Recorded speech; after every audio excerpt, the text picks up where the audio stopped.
if I remember, this is an obstacle one up here, but there is a bypass. Okay, so the last few shots that I've taken have been on this trail called Resurrection, and that's a couple of those rock climbing things. And it's a rock climbing trail, and I'll give you a quick 360 there. So there's my guide, there's the machine, and we're getting ready to do one of the harder obstacles on this particular trail. There's the snow-capped mountains we've been looking at. So this is a 5 rated trail, so it's kind of a middle of the road thing, but I'm getting ready to climb this, and the guide's going to film me coming up through this area here and then climbing. This is the quote-unquote hardest obstacle, which I think is going to be pretty easy probably, but anyway, we'll see how it turns out.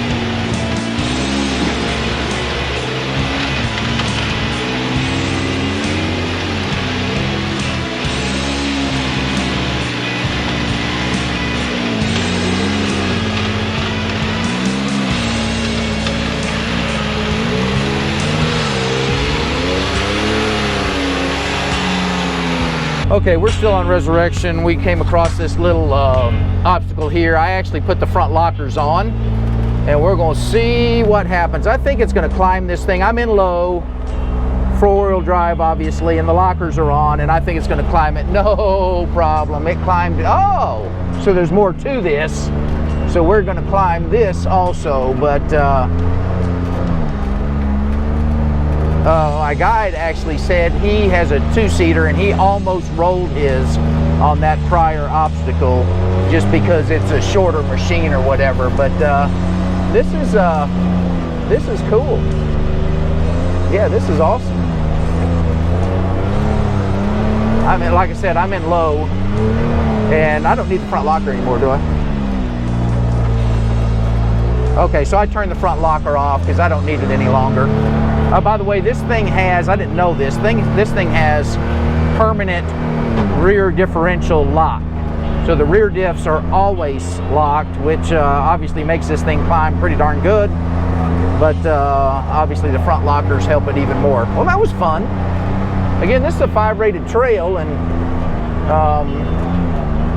you know, that's a decent obstacle for a 5 rated trail. And so I don't have the front diffs locked now.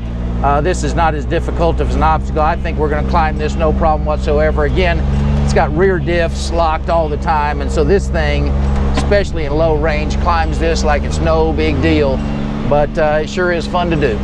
Okay, so we're in an area called the Cliff. So that up there is the top of the world thing. If you can see right there where those people are, where those motorcyclists are riding toward, that is the top of the world thing that we saw earlier.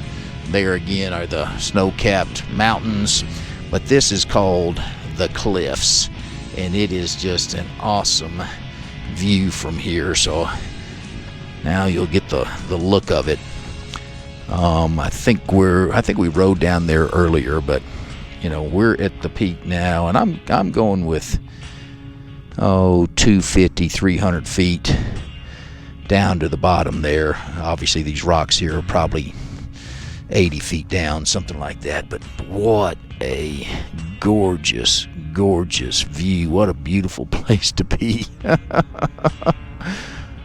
Wow. So we're going to go down and ride in this sand formation. The day's about 3/4 the way over, so then we're going to be heading back.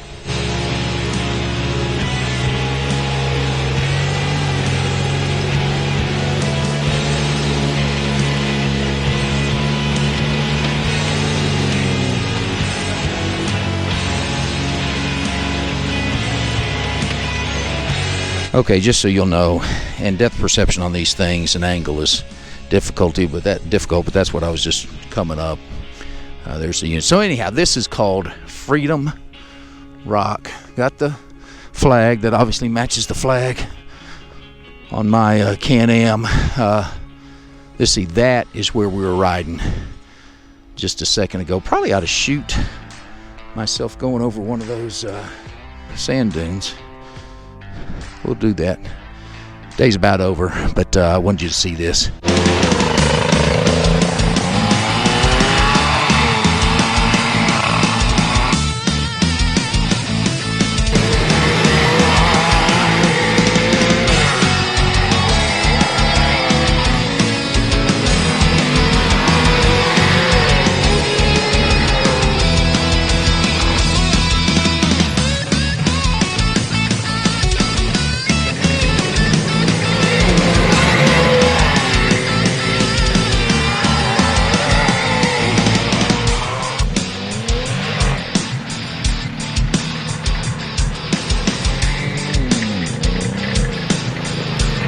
Go another one more.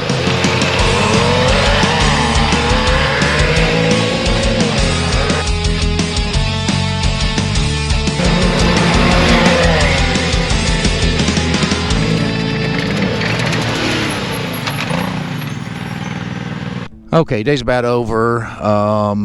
We came from, sorry I'm doing this so fast, came from back that way, and this is Sand Hollow Lake, so it's a pretty view obviously from here.